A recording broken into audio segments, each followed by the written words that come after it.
morning. This is a WHUR Voices News Break. I'm Harold Fisher. Do you need to get away? Do you want a vacation? Are you concerned about the high cost of traveling or perhaps wondering where to go? Where can you take a vacation, have a good time without breaking the bank? Well, Sonya Lowery is host of Sonya Lowery's World Next Door, and she has a few ideas and some suggestions. Sonya, thank you so much for joining me. Thank you for having me. All right, Sonya, first of all, before we even get into where to go and what to do, whether you're single, whether you're coupled, whether you're a family, whether it's a church trip, whether it's a family reunion, what is Sonya Lowery's World Next Door? Well, first, let me ask you a question. Okay. What is the most adventurous thing you've ever done? This is a family show, and we are not allowed Besides to... that, okay. travel-wise. Travel-wise, gosh, I don't know. I've done some whitewater kayaking, but see, that was for work. Okay. I would not have done that on your own if it were not an assignment for work, and I probably wouldn't do that again. Oh, come on. No, I wouldn't. Pictures?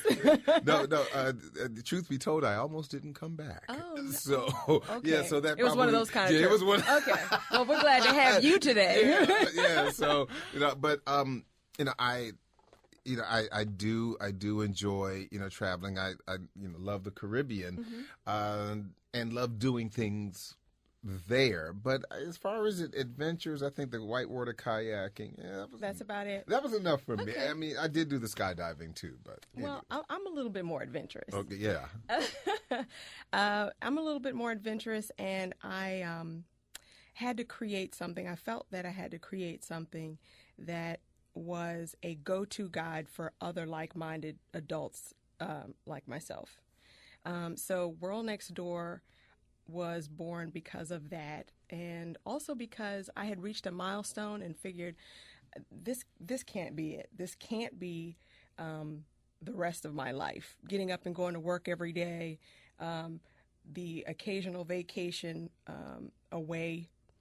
It had to be a little bit more personal for me, and so I created something that was a call to all wanderlusters. Mm-hmm.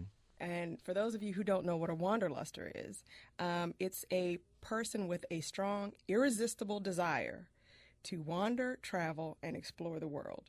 So World Next Door is a call to all those folks to kind of live life to the fullest and have your best life experience. Mm-hmm. Now, for those who are not familiar with it, if they want to see some of your adventures, and I use the term loosely because certainly these are some really serious adventures. How can they see the videos and experience it in their own way, in the safety of their home? Okay, for the chickens who, you can actually, you can visit my website. It's worldnextdoortv.com, and check it out. There's not just adventure there. There are different things that may be local to the area that people may not have done. It's kind of like what else is there to do on the weekend? So it could be, going to a new restaurant, or going to a boutique hotel, or, of course, something that's adventurous. But any of those things are brand new experiences to us, so we kind of try to do a little of this and a little of that. Mm-hmm. So let's go back to the original question which was, do you want to get away?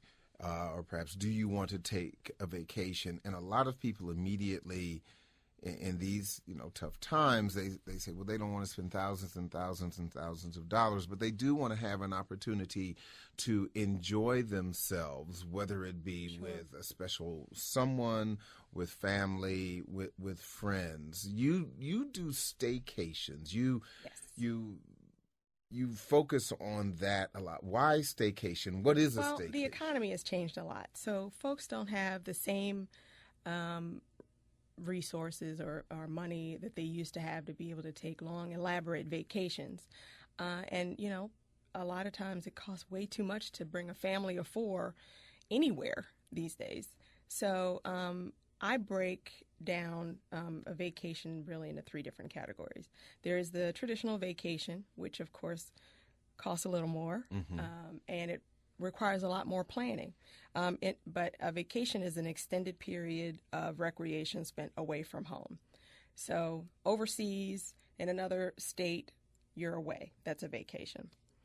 There's a staycation, which, as you mentioned, is having what you would consider a vacation, but close to home. So a long extended weekend, you don't have to buy a plane ticket anywhere. You can get in your car and drive, or get on hop an Amtrak train and drive and ride somewhere nearby for a short period of recreation and kind of explore the town in which you live. Now there's a third thing, and that is called a daycation. And a daycation is probably my favorite because it doesn't require a whole lot of planning. It's a vacation that can take 2 hours, a few hours, as opposed to a few days. And it can be a movie. A movie is a 2-hour vacation. It could be like I said, a restaurant that you've never tried before. But it could also be hang gliding or hot air ballooning that's nearby, and you just want to try something outside of your comfort zone, something that you would normally do on vacation, but you're at home. You often speak about African Americans stepping outside of their comfort zone. Why is that an issue? Because we don't. I have polled probably 20 friends and asked them where have they gone on vacation. And I always get the same 2 answers. And you could probably answer those yourself. And I'm going to ask you to answer those questions. This is 20 questions. Those two places that folks normally go on a vacation are? A cruise in the islands? I don't know. Exactly. Okay, yeah. And it's either the Bahamas or it's Jamaica. Okay, and see, here's the thing, and I don't, for me personally, I was never a big vacation person. I should have been, but I was never a big vacation person because of the very nature of my job, and because I traveled on my job all the time. I remember the first travel that I was supposed to do, and this has nothing whatsoever to do with vacations, but this was during the Gulf War. And so I was supposed to go to... Well, that's not a vacation. No, it's not. No, it's not. But I was supposed to go to... Saudi Arabia, and then into a war zone, and then after that, there was I've been to Haiti, but of course that was work. So as a person who has traveled because of the job, a lot of times for reporters, a vacation means staycation in your basement and get some sleep. Okay. So I don't always think that's really applicable to me, but even now as I get older, I am kind of focusing on that. But again, to the point, trying to work outside of the box for African Americans, is it hard to get them to think beyond Jamaica Absolutely. And the Bahamas? Yes, and a lot of times when they see my webisodes, the first thing they say is, "Girl, you crazy." Right. What are you doing that for? They can't understand it, which I don't understand. I've always, I guess, been a little bit of a tomboy and wanted to climb trees and jump in a river or, any of those things. Those things, to me, are life experiences. And I think that people should focus more on things that in 20 years from now that they'll want to remember. And so I try to make a very big leap to just try new things for myself personally, but also to try to get people to think outside the box, to think about experiences differently. I just read an article about a man who was told 20 years ago by his doctors that he needs to stay home to tend to his medical conditions because he was very close to dying on several occasions. Well, he said that every time the doctor told him to stay home, he booked another trip somewhere because for him, travel was what helped him to live. And I feel the exact same way. And, you know, thank God I don't have any ailments like that, but it feeds me. And so I like to be able to share that with other people. It's important.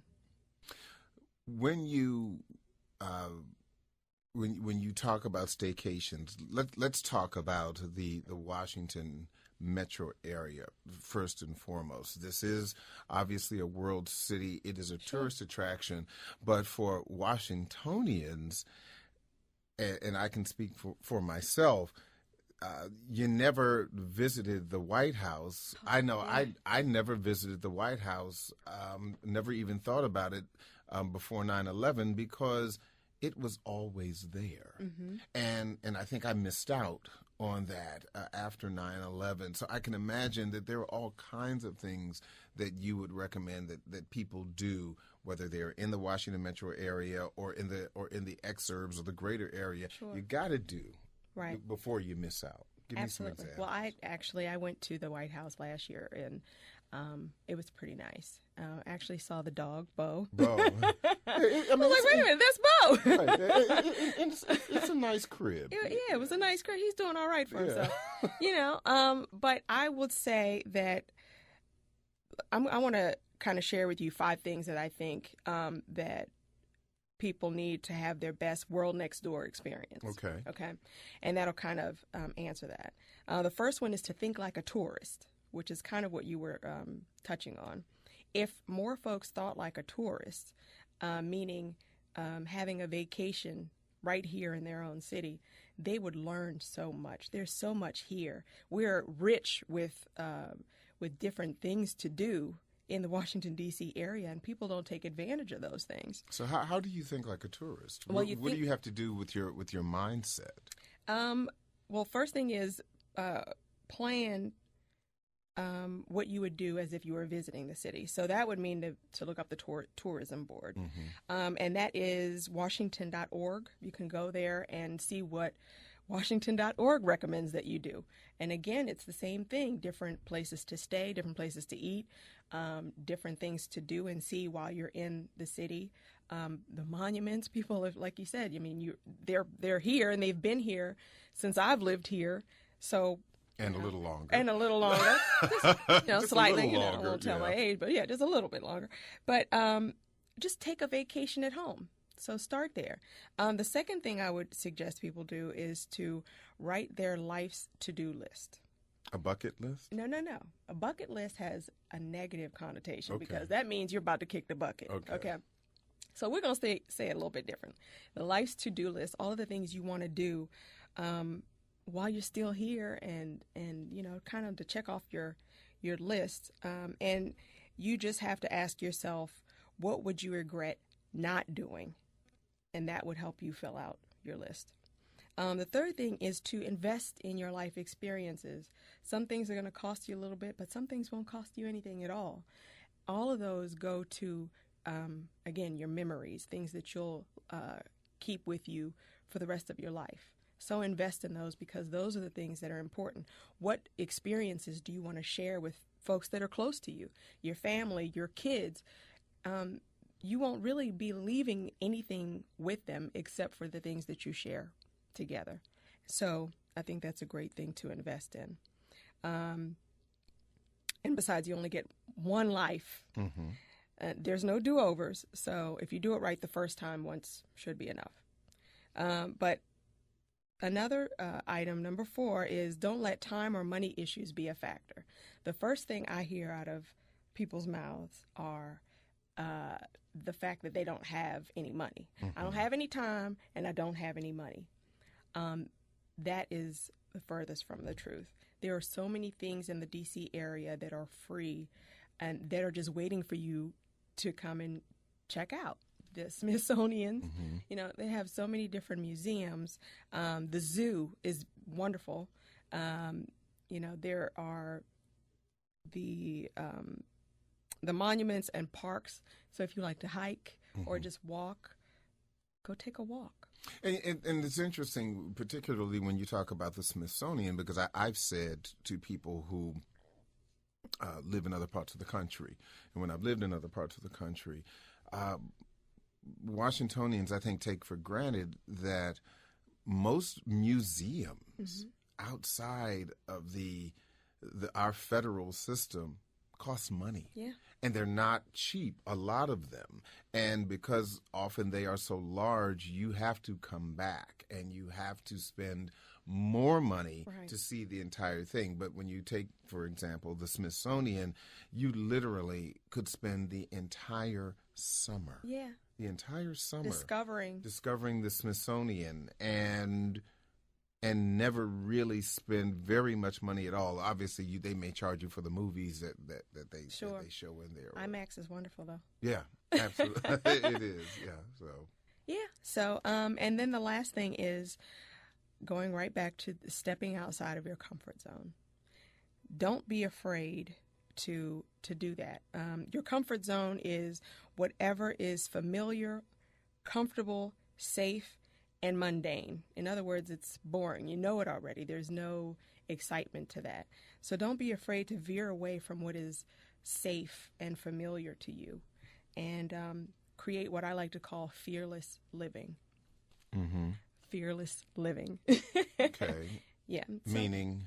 Fearless living, not being afraid to get back on another kayak. In your case. No, I don't think I'm going to be doing that again. or skydiving or hang gliding. There are so many things that are just waiting for us to come and challenge ourselves. And so that's what I like to do, is to create fearless living for myself. A lot of things scare me, but I do them anyway. I just do them scared.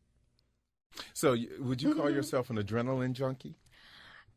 Yes, but I like controlled adrenaline. I don't think I'm going to do anything really crazy. I want to make sure that there's a harness, for instance, or a parachute or somebody strapped to my back who knows what they're doing.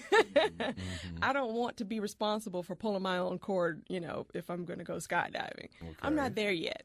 But it's calculated risks. And I think that with an expert there, then they know what they're doing, and you trying to trust in what they're doing and be okay with that.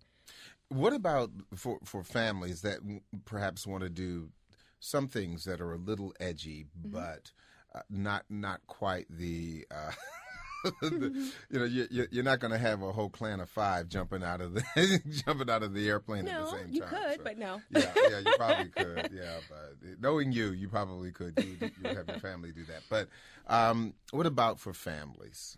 Well, there is a place that I like to go twice a year, once in the summer and once in the winter. And it's about 3.5-hour drive from the Washington, D.C. area, still in Maryland. It's Deep Creek. And I absolutely love it. I've gone there, like I said, twice a year since I was 18, and that was a long time ago. And it's been developed so well now. There's so much to do there. There's a mountain coaster. There is whitewater rafting, but it's a man-made whitewater rafting trail. Okay. Awesome. So it's safe for kids. And it's a whole lot of fun. They have zip lining and climbing there as well. You can fish, you can rent a pontoon boat. So there's a lot of different things that you can do right there. And, you've rented a house maybe for a long weekend or for a week. So everyone can get involved and do something there or nothing at all. Mm-hmm. Is there anything that you've done during the course of your filming of World Next Door that you would not do again? Actually, no. I've had some pretty funny experiences, but I would say that there isn't any one thing that I wouldn't do again. I absolutely got sick to my stomach when I went to learn to fly a Cessna. I took one of those little classes. And a Cessna meaning Cessna a single engine airplane. Mm-hmm. And I was like, oh, I got this. I'm on planes all the time and no problem. Well, I did not take my Dramamine. Okay. And a little plane is nothing like a big plane. Right, exactly. Now, I've even been on props, little propeller planes island hopping, but this is even smaller than that. And I guess I didn't anticipate the air pockets. So we got a little queasy during the shooting. But would I do it again? Absolutely. But I'll just be, armed. With Dramamine. With Dramamine. It wasn't cute. It was not. I was green. I turned all colors, but. You learn something new every day about your interview subjects. my gracious. Was that the scariest or wildest thing? I mean, I can. No, I would say skydiving was probably the scariest. I had heart palpitations for a week before I actually went and did it because I was thinking about everything that was going to happen. You think about it in terms of like being on a roller coaster. I felt my stomach was going to be in my throat and I was afraid. And so I would wake up in panic attacks like, can I do this? I don't know if I can do this. And then I took the little 45-minute tutorial. Mm-hmm. They teach you how to walk like a duck, and get in this little plane. And I'll tell you, that was the best feeling I've ever had in my life. Mm-hmm. Because afterwards, when I touched the ground, I thought I could do anything. Yeah. I felt like I could do anything. I took my Dramamine, so I was prepared for that one. And, when they swung that door open at 15,000 feet or 14,000 feet, there was no turning back. And I just made sure not to look down until I got out of the plane. But there was no feeling of falling. Mm-hmm. It actually felt like you were laying on a table. Yes, with the wind blowing up underneath. Yes. Yes. Yeah. Mm-hmm. So it was awesome. I would do that over and over again. You've also done some traveling abroad. Mm-hmm. How for someone who is doing that for the first time, and I'm not talking about Jamaica. Okay. But what advice would you give them as they begin to prepare and begin to plan? Say they wanted to go to Europe, or if they wanted to go to South America, or some of the other, where have you gone outside of the continental United States? Well, I have been to Africa. Went to Abidjan, probably about 18 to 20 years ago, long time ago. But it was nothing like you would think, the stereotypical Africa. It was, I didn't see any animals. I didn't see any, there was no safari. It was a city, much like Washington, D.C., and we stayed in a beautiful hotel, Côte d'Ivoire. It was a Hotel Ivoire, and everyone spoke French. Food was great, and it was a wonderful experience. Went to jazz clubs, every night, and had a great time. I would, again, suggest just for people to think outside the box and discover other places. They're not always what you are told they are. I love Europe as well. The food is outstanding. How so? It's a lot different than American food. I realized in going there that our food is very heavy, and our food is very rich and has a lot of preservatives. You can only tell by eating what real fresh food tastes like. It was light. I didn't feel heavy and weighed down. And I guess you can tell that in the waistlines of the people as well. I mean, they shop for their food every day as opposed to, how we shop, and we shop every week or so and put everything in the freezer. So it was just a wonderful experience. They have great wine and great food, great landscapes. And it was awesome to see a lot of the things that I had studied in college and art school, art class, to be able to see that in person. To go to Florence and see the Golden Door, or to go to Capri and go to Pompeii. And I've actually climbed Mount Vesuvius and looked in and saw the steam rising from the volcano. That was awesome to me. I mean, that was a once-in-a-lifetime experience. And I think that a lot of times people miss out on those things by not thinking broad enough. Mm-hmm. So back to the question, for those people who want to step outside the box, do you have a kind of a list of some of the things that they should do prior to even beginning to travel? A lot of people don't even have passports. Right. Well, that's the first thing you need to do. Mm-hmm. Obviously, get your passport together. There are government agencies. All you have to do is Google it, and it'll pop up. Get your passport. And then I would say the second thing you may want to do is determine what kind of climate you like. You like it hot or you like it cold? Gosh, I never thought about that. I never thought about that. Yeah, well, I like warm climates. My father loves cold climates, so he's always trying to get me to go to Alaska, and I'll say, maybe later, but right now I think I'm going to go over here to Jamaica. St. Martin or St. Thomas, or St. Kitts, but determine what type of climate you like and the things that you think you'd like to do. If you love wildlife, why not see the Galapagos Islands?